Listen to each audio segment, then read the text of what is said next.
Fraternidad Cristiana, una iglesia cristiana para la familia, presenta Reflexión Espiritual, en donde la Biblia cobra sentido para el hombre de hoy. Pregúntele a su vecino, ¿usted se ha enojado alguna vez? Yo los miro aquí con caras de angelitos. Es increíble pensar que ustedes, cristianos tan bonitos, tan maduros, tan bien vestidos, bien peinados, se enojen. Pero yo creo que todos alguna vez nos hemos enojado, ¿verdad? Ahora nosotros tenemos que aprender a manejar bien nuestras emociones.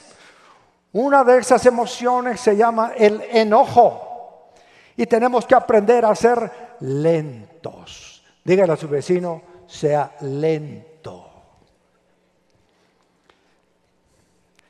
Por lo general le han dicho a sus amigos, no sea lento, la patoja se te está tirando. Pero el consejo bíblico es que seamos lentos. Pero lentos para hablar. Y lentos para enojarnos. Y prontos para escuchar. Allí está la clave del control de nuestro enojo. Como decimos en Guatemala, no partir con la primera. Dar tiempo. Escuchar atentamente. No explotar a la primera. Recuerdo un amigo que me dijo un día, pastor, llegué a mi casa tipo 9 de la noche, normalmente llegaba tipo 7, y mi esposa estaba trompuda. ¿Se parece a alguna de ustedes? No. Estaba enojada porque llegué tarde. Y nomás entré, sentí el ambiente tenso, pesado. Y me empezó a reclamar. ¿Por qué hasta ahora venís? ¿Con quién estabas? Y ese regalo que traes, ¿quién te lo dio? Y él mejor la dejó hablar porque aprendió que había que ser pronto, ¿para qué? Para escuchar. Y lento, ¿para qué? Se aguantó. Y después que habló y dijo un montón de cosas que no debió, le dice él, ¿sabes qué? Le dijo, ¿te acordás de aquella bolsa que perdiste y que cómo te hace falta y que siempre estás diciendo que cómo te gustaba esa bolsa que te robaron? ¿Sí? Bueno, pues vine tarde porque fui a buscarte una igual. Aquí está el regalo, es para ti. Por eso me atrasé. ¿Cómo se sintió la señora en ese momento? Pura cucaracha. Se sintió avergonzada. Eso nos pasa mucho, a menudo a todos. Cuando somos prontos para hablar, prontos para enojarnos. Tenemos que aprender a ser lentos para hablar, lentos para enojarnos. Guatemala tiene una peculiaridad. Todo se celebra con cohetíos, firecrackers, le dicen en el mundo anglo, los cohetíos. De niño a mí me encantaba quemar cohetíos, pero apenas había para comprar el café, el pan y los tamales, entonces no había mucho para cohetíos.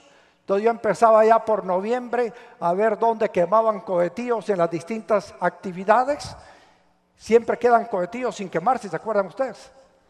Entonces los iba juntando, los guardaba en un frasco, y ya cuando llegaba la Navidad, yo ya tenía allí mi grupo, mi puño de cohetíos para quemarlos uno por uno. Y cuando alguien me regalaba el paquetillo de cohetes, ¿qué creen que hacía? Despenicarlo y quemarlo uno por uno. Pero el Señor siempre me ha bendecido y me ha provisto. Tenía un amigo que era hijo de la dueña de la tienda donde yo pedía fiado. Y era mi amigo. Y este siempre hacía gavetazo en su casa. Y siempre llegaba con cosas ahí a mi casa. Porque él vivía en una casita típica. Yo vivía en una manzana de terreno donde había mucha área para jugar y ahí nos divertíamos.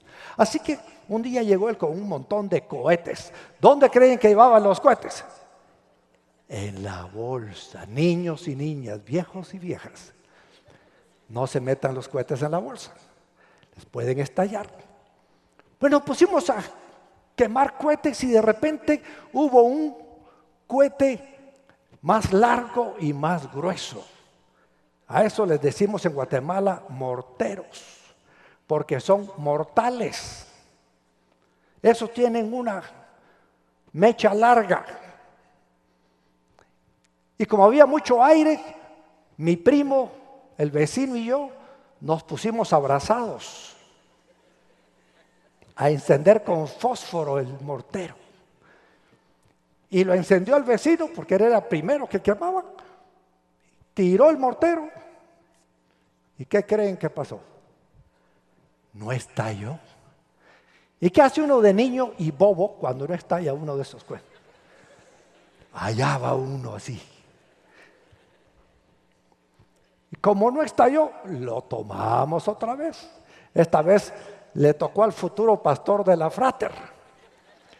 Tomé el mortero, otra vez nos abrazamos. Se incendió el mortero. Lo tiré lo más pronto que pude. ¿Y qué creen? No estalló. ¿Qué hicimos otra vez? Allá íbamos los tres.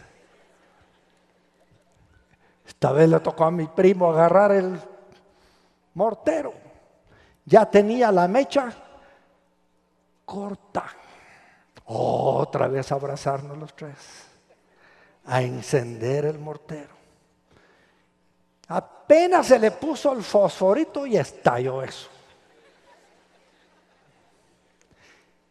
Y yo pensé que me había quedado sordo, porque miraba a mis dos compañeros de travesuras gritar y no oía nada. Solo miraba que hacían. Yo dije, hoy sí, me quedé ciego, o digo sordo. Y así como estaba, solo oía un zumbido largo. De repente, como que empecé a recuperar el oído. Y me di cuenta que mi primo gritaba, me quedé ciego, me quedé ciego. Y es que al explotar todos los papeles salen disparados por todos lados. Y parece que parte del papel de China se le pegó en los ojos. Y el pobre ya se hacía sentado en la puerta de la catedral con un pocillo, pidiendo limosna. Las mechas pueden ser muy largas, pero se van quemando poco a poco hasta que explotan.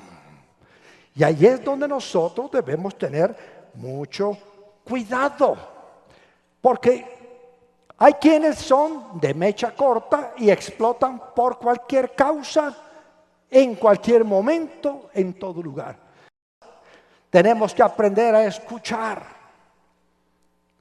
Yo me he encontrado con personas que recibo y platico con ellas, pero realmente lo que hago nada más es escucharlas. Después de media hora de oírlas o de una hora de oírlas, me dicen, ay pastor, qué bonito es hablar con usted. Yo no he dicho nada, solo les he oído, porque hay quienes son así, hablan. Y hablan, y cuando están en una reunión y alguien dice, ay, ustedes fíjense que me operaron, a mí también dice una, a mí me operaron 2 veces, la otra a mí 4, y la otra 6, la otra 7. Nadie escucha a la primera, todas cuentan sus males, todas hablan, digo todas porque por lo general son las mujeres las que ven, bueno, también hay hombres que son así, pero las mujeres tienen esa peculiaridad. Ustedes miren si tienen una hija o un hijo y se van a dar cuenta que la hija aprende a hablar rapidísimo. El hijo, lento para hablar. Hasta dormidas hablan las niñas. Entonces, hay que aprender a escuchar y ser lentos para enojarnos. Proverbios 17:28 dice, hasta un necio pasa por sabio si guarda silencio. Se le considera prudente si cierra la boca. Se le considera prudente si cierra la boca. ¿Quiere usted ser considerado prudente, estimado amigo? Amiga, ¿qué hay que hacer? Cerrar la boca. En Guatemala dice hacer show. Pero en la Biblia dice cerrar la boca. Cuando usted cierra la boca, es prudente. Créame, la otra anoche, oía a mi querido amigo Luis Padilla predicar. Y él contaba que ahí enfrente de la auditorium de la calzada Roosevelt, un día en el semáforo se detuvo él atrás de un vehículo y ese vehículo no sabe por qué agarró para atrás y se le encaramó en el carro. ¿Qué hace usted cuando otro se le encarama en el carro? Usted lo deja ir tranquilo y así que se vaya. Un policía se acercó y le dio un buen consejo. Sígalo usted, sígalo. Y sí, se fue él atrás y dice que hizo su bosquejo del discurso que le iba a dar cuando lo alcanzara. Allá por el hospital Roosevelt lo alcanzó, se paró a la par de él y el cuate bajó la ventana y acarició una pistolota que cargaba ahí. ¿Qué creen que le dijo mi estimado amigo Padilla? Dios te bendiga, hermano, le dijo. ¿Por qué?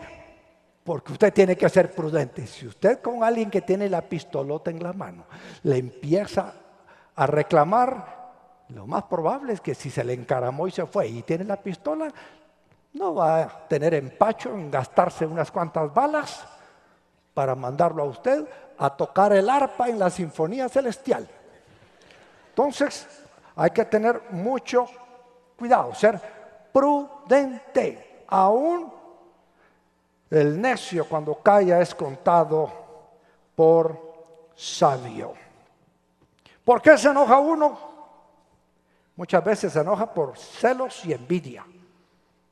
Como el hermano del hijo pródigo, que cuando vio que su hermano regresó después de malgastar todo en el mundo, y el papá hizo fiesta y llegó a la puerta, el hermano mayor, ¿se alegró que había vuelto su hermano menor?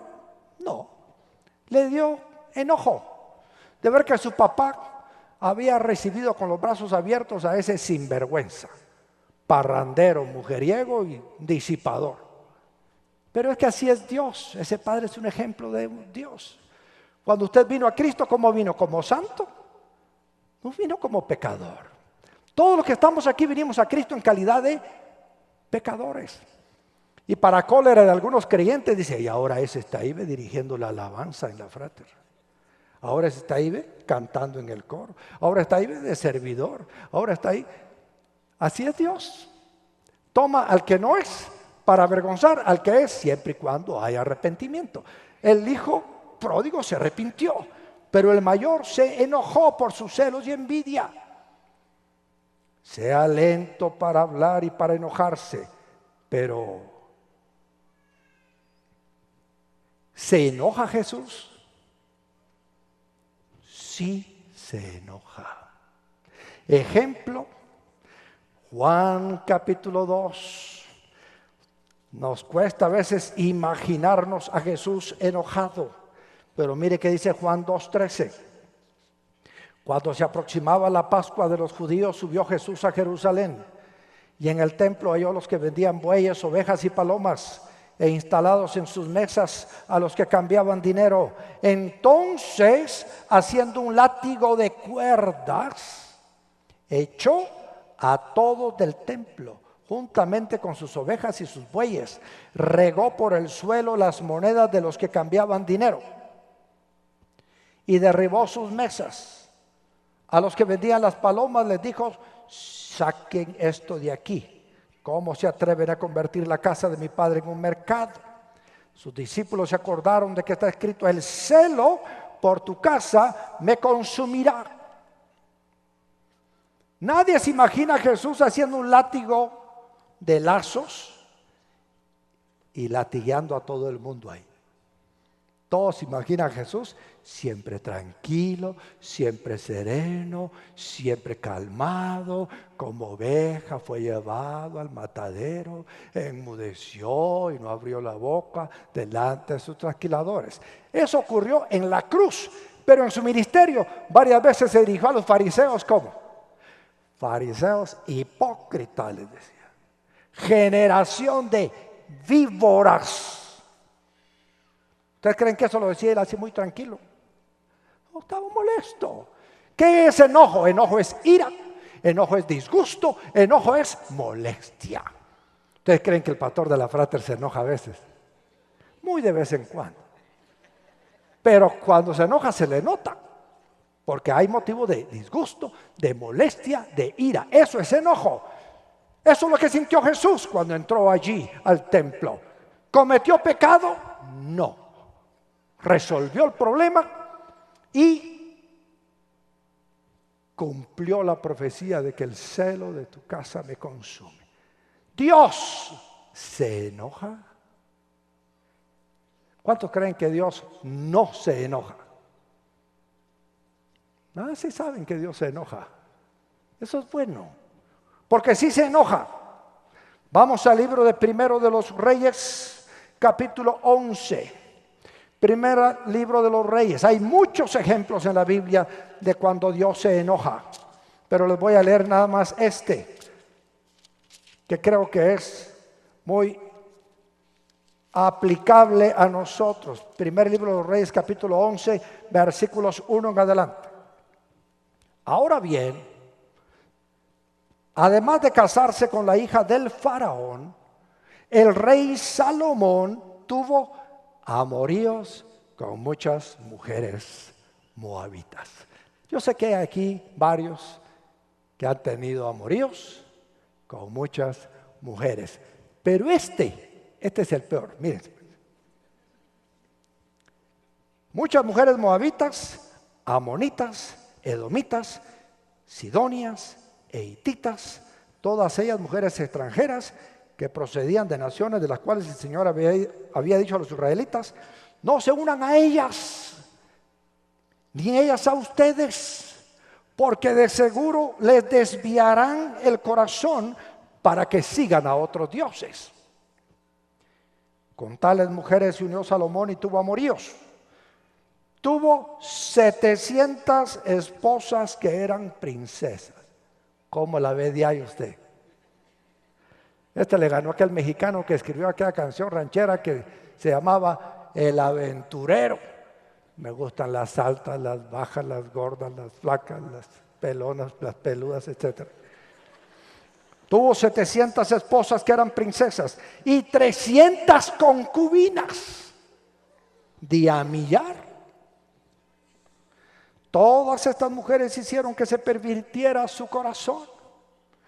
En efecto, cuando Salomón llegó a viejo, sus mujeres le pervirtieron el corazón, de modo que él siguió a otros dioses y no siempre fue fiel al Señor su Dios, como lo había sido su padre David. Por el contrario, Salomón siguió a Astarte, diosa de los sidonios, y a Moloc, el detestable dios de los amonitas. Así que Salomón hizo lo que ofende al Señor y no permaneció fiel a él como su padre David. Fue en esa época cuando en una montaña al este de Jerusalén Salomón edificó un altar pagano para Quemos, el detestable dios de Moab, y otro para Moloc, el despreciable dios de los amonitas. Lo mismo hizo en favor de sus mujeres extranjeras, para que éstas pudieran quemar incienso y ofrecer sacrificios a sus dioses. Entonces el Señor Dios de Israel, ¿qué dice ahí? Se enojó. El Dios de Israel se enojó con Salomón, porque su corazón se había apartado de él, a pesar de que en 2 ocasiones se le había aparecido para prohibirle que siguiera a otros dioses. Como Salomón no había cumplido esa orden, el Señor le dijo: ya que procedes de este modo y no has cumplido con mi pacto ni con los decretos que te he ordenado, puedes estar seguro de que te quitaré el reino y se lo daré a uno de tus siervos. Dios tiene mecha larga, pero tanto la quemamos, que un día lo hacemos explotar. Y cuando Dios explota, se acaba Sodoma y Gomorra. Cuando Dios explota, se acaba nuestra vida. Cuando Dios explota, se termina su misericordia para nosotros. La Biblia dice que Dios es lento. Como les dije yo, que dice Santiago, sea lento. La Biblia dice que Dios es lento para la ira, grande en misericordia. Dios nos ha perdonado a los que aquí estamos una vez. ¿A cuántos los ha perdonado ya? 2 veces. ¿A cuántos los ha perdonado? 3 veces. ¿A cuántos los ha perdonado? 1.000.000 de veces. Dios es lento para la ira, pero no se atenga, porque un día la mecha va a estar tan corta que cuando usted detone su pecado, el Señor va a explotar.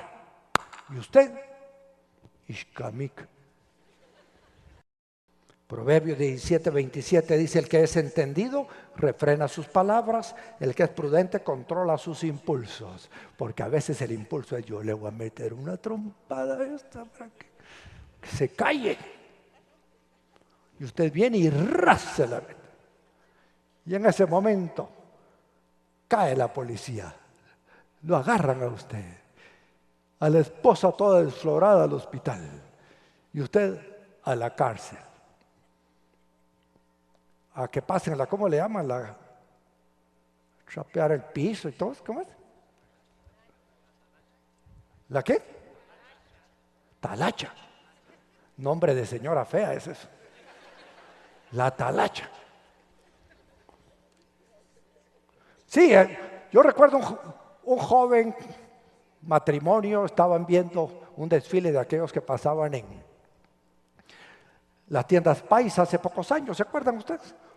Estaba él y su señora sentados por allí viendo el desfile, y en eso pasó alguien y pasó atropellando a la señora, y él dijo: fíjate, ¿qué se cree? Le dijo: ¿usted por qué está atropellando a mi señora? Le dijo.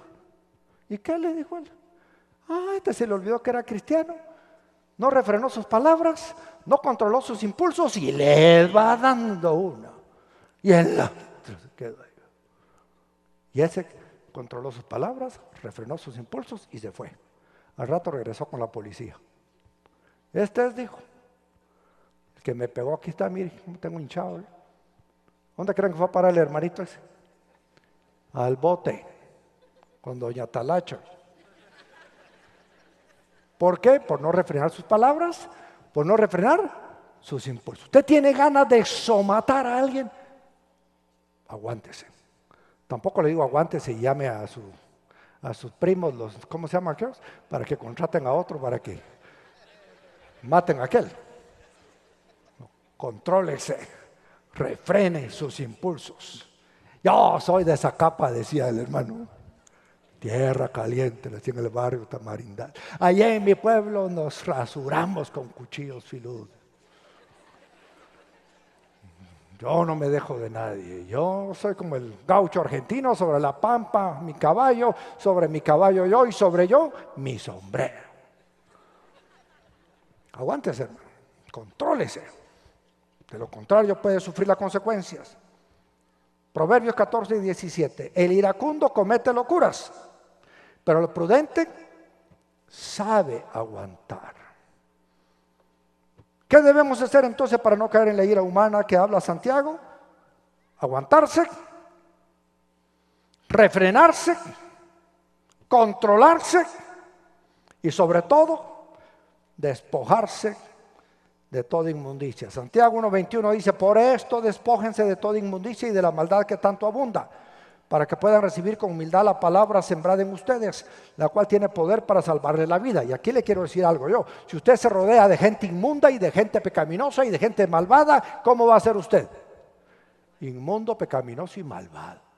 El que anda entre la miel, algo se le pega. Si usted anda con gente iracunda, con gente violenta, al rato usted va a ser iracundo y violento igual que ellos y se va a ver involucrado en situaciones difíciles. Despójese de toda inmundicia.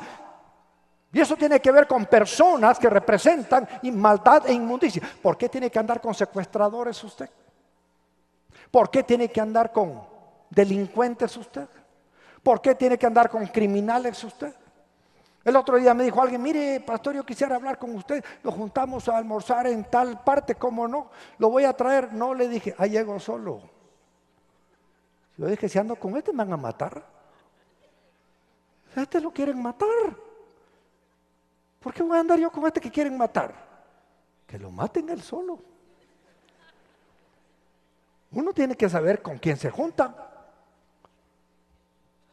Las malas amistades corrompen, las buenas costumbres. ¿Qué significa inmundicia? Suciedad, porquería, basura, o como decía mi tía, marranada. Tenemos que limpiarnos de esto, para que puedan recibir con humildad la palabra sembrada en ustedes, la cual tiene poder para salvarle la vida, dice la Escritura. Segundo Timoteo 3:15 dice, desde tu niñez conoces las sagradas Escrituras, que pueden darte la sabiduría necesaria para la salvación mediante la fe en Cristo Jesús. Desde tu niñez, muchos acá conocemos la palabra desde nuestra niñez. Dejemos que esa palabra haga fruto en nosotros. No nos apartemos del camino. Salmo 119, 105. ¿Con qué limpiará el joven su camino? De toda inmundicia, de toda porquería, de toda maldad, de todo peligro. ¿Con qué limpiará el joven su camino? Con guardar tu palabra. Usted no quiere verse en porquerías, no quiere verse en inmundicias, no quiere verse en conflictos, no quiere que Dios se enoje con usted. ¿Qué tiene que hacer? Guardar su palabra. Esperamos que logre poner en práctica este mensaje de edificación y bendición para su vida. Comuníquese con nosotros al PBX 502-2243-2243 o escríbanos a nuestro correo electrónico info@frater.org o visítenos en nuestra página de internet www.frater.org, Ciudad de Guatemala.